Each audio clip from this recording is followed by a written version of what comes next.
Assalamu alaikum, dear students. It is class 12th, subject political science, and our today's topic is military dictatorship and democracy in Pakistan. तो हम सबको मालूम है कि जब से 1947 में इंडिया पाकिस्तान का पार्टीशन हुआ और पाकिस्तान ने यूं ही अपना कॉन्स्टिट्यूशन बनाया और उस वक्त जनरल अयूब खान अपने आप को वहाँ पे एक सदर के या काम बनाने में अपने आप को सदर बनाने में कामयाब हो गया। तो एक तरह से मास डिससेटिस्फिकेशन जिसको हम कह सकते हैं, उसको अपना ऑफिस छोड़ना पड़ा और वहाँ पे उसकी जगह जनरल याह्या खान ने सदारत संभाली और उसके वक्त में 1971 में एक जंग भी छिड़ गई हिंदुस्तान और पाकिस्तान के दरमियान। मुद्दा था जंग का ईस्ट पाकिस्तान का मसला था। तो उस जंग का आउटकम ये हुआ कि एक दूसरा मुल्क बांग्लादेश वजूद में आया। इसके बाद याह्या खान को रिप्लेस किया गया, एक इलेक्टेड रूलर वहाँ पे बन गया 1971 में, जिसका नाम जुल्फ़िकार अली भुट्टो था। और इसके बाद 1977 में जुल्फ़िकार अली भुट्टो को रिमूव किया गया और उसकी जगह जनरल ज़िया-उल हक ने ले ली 1982 तक। और 1982 में एक प्रो डेमोक्रेसी मूवमेंट फेस करनी पड़ी जनरल ज़िया-उल हक को, जिसकी वजह से 1988 में एक वहाँ पे एक इलेक्टेड गवर्नमेंट जिसकी सदारत बेनज़ीर भुट्टो ने की वजूद में आ गई।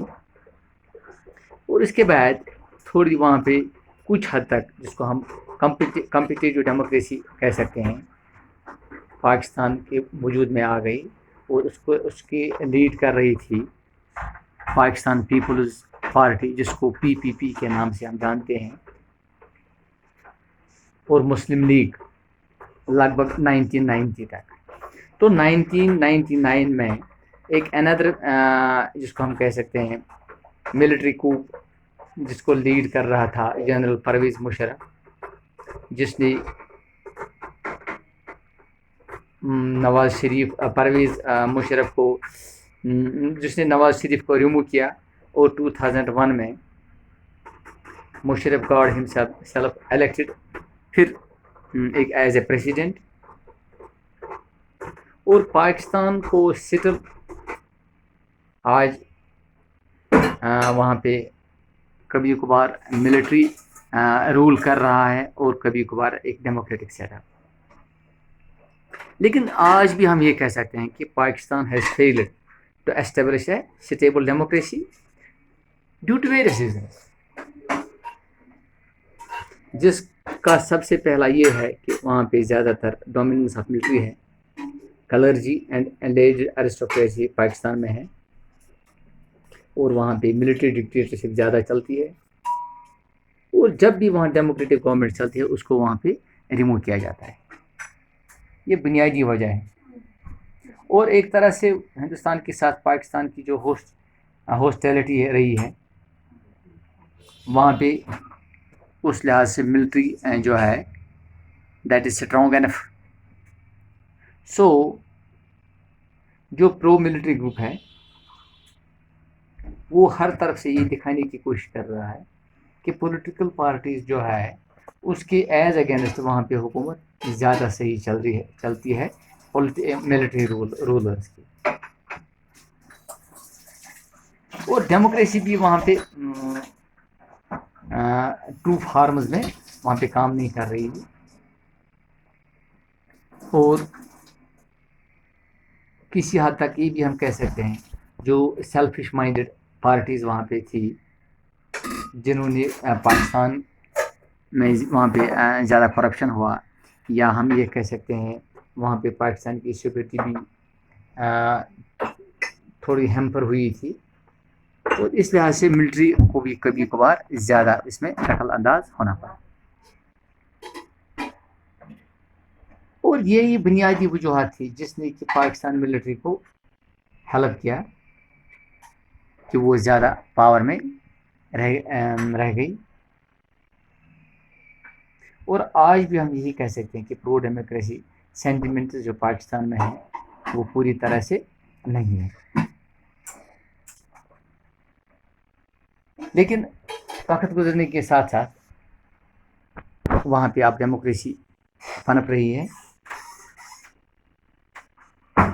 اور یہ بھی کبھی کبھار ہوا ہے جو یو ایس گورنمنٹ تھی یا ویسٹرن اسٹیٹس کی جو گورنمنٹ تھی اس نے کبھی کبھار وہاں پہ ملٹری ڈکٹیٹرشپ کو فیور کیا، کیونکہ وہ یہ سمجھتے تھے کہ ملٹری رول جو وہاں پہ تھے وہ ویسٹرن جو کنٹریز تھی اس کے انٹرسٹس کو وہ فیور کر رہی ہے.